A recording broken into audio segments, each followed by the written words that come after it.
Jack Leaning, 21 years of age, coming in at number 5.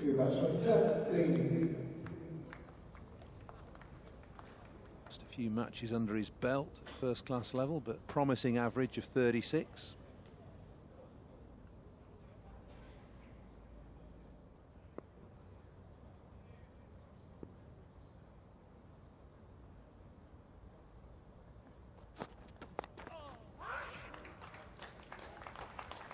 Time for a rest, Fidel. 48 for 3. Away through the covers, lovely shot. It's going to be 4. So at no stage did you think there was something dodgy going on when you were doing those negotiations? You didn't think this is all coming a bit too easy? No, not then, no. Although it was, it was a highly unusual thing in Test cricket for a captain to forfeit.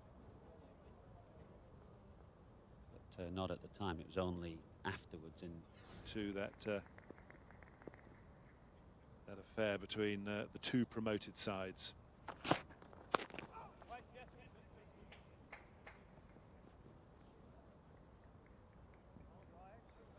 Looking at the pitch now, I wonder if Hampshire wish they had their leg spinner in the team in the afternoon to win for a couple hours. I'd have quite liked to have a look at him. Oh, it's another 4 runs to Leaning, who's flying along now. 17 from 14 balls faced, 3 4s. Gale, who looked a little precarious against Fidel Edwards, 18 from 36. Now, where's that ball gone? Get your head down. We could see a bit of leg spin, couldn't we, in the next year or two in county cricket? Thinking of Rashid, obviously, get a go for England in the UAE, and Boysden at Warwickshire, Mason Crane here at Hampshire, Parkinson at Lancashire. And there's Beer at Sussex and Waller at Somerset.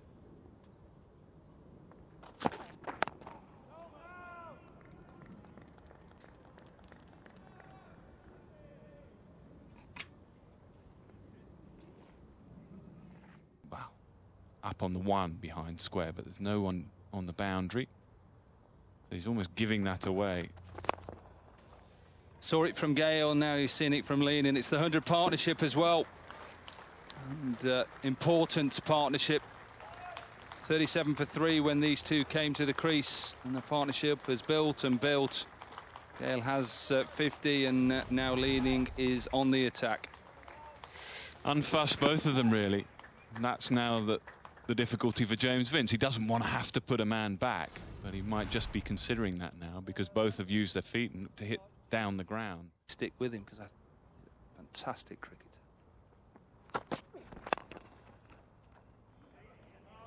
Beautiful shot. Beats extra cover, and all of a sudden now Yorkshire are looking favourites to go and win this game.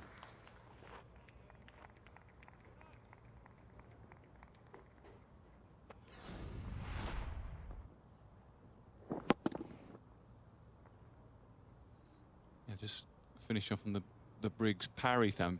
Parry now is, you'd say, slightly in the ascendancy with regard to selection now of Briggs, but almost a role reversal, isn't it? We go back to the last World T20, just prior to that, Danny Briggs was perhaps in the position of ascendancy, and then right at the last minute they made a change. Parry came in. I don't think they'll do the same this time, but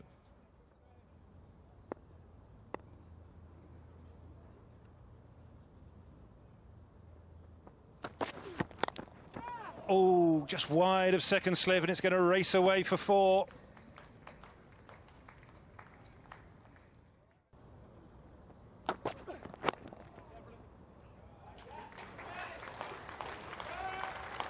.50 for Jack Leaning, batted very well. 109 balls faced, 7 4s.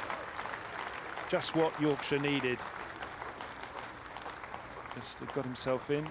Knows that if the Yorkshire side are batting come the end of play, they will have won the game. No great heroics, hasn't really gone ballistic. Just quietly gone about his business and done nicely.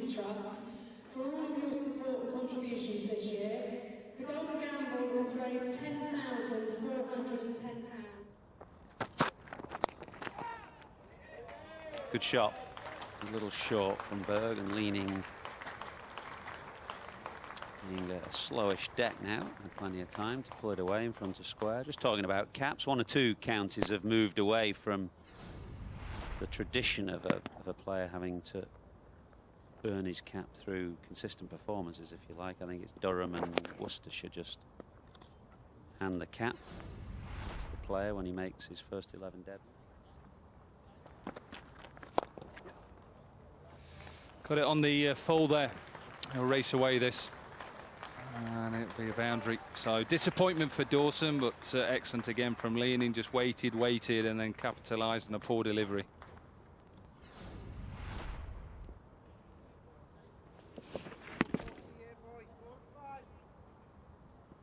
What about your captaincy? I know I played under you as England captain. Do you like senior players coming up to maybe give you the odd word, try that, captain? It's great if you've got all your players thinking as captains in the field. You're not always going to have it, and what you tend to get is a situation where lots of players come up with advice when you've got a team 30 for 5. When a team is 100 for none or 200 for none, the advice is not usually forthcoming, and that's just as it is. It always happens. But you want to try and encourage your players to be thinking as captains, and so you should encourage even the youngest players to come to you with advice or thoughts. That's definitely a good thing. 204 for 3.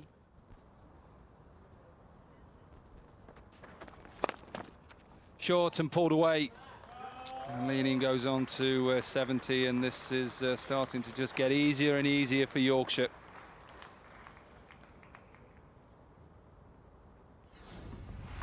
Well, a couple of times in the last 2 overs, Leaning has really displayed what is the key to playing spin, which is reading length. He got a fuller ball a couple of overs ago that he made into a full toss and clipped it nicely through mid-wicket, and he was quick to spot. What are you doing different with that field? I don't think he needs an extra cover. Extra cover could come into short leg. Square leg could go back. It's just chopped away behind square. When you think of where Fidel Edwards bowls from with that low arm, he's coming virtually over Midland leg stump at the non-striker's end, and the ball is going to tail in because it's 68 overs old. So it's going to have to be a really bad ball to get driven through extra cover. Now, little Nick, yes. Fidel Edwards, has he given Hampshire just a glimmer of hope? You bet he has. He certainly should have done, and from the celebrations that we can see out there, they still believe, and that's so important. It's just how many overs he's got left in him. Just a little bit of movement again there off the pitch this time. Jack Leaning followed it, a little feather, easy catch for Wheater. Now then, can they follow it up? Yep, that tells its own story. He's delighted. They just left it a little bit too late here, Hampshire. They got something more. Leaning played really nicely, though. 76 today, 227 for 4.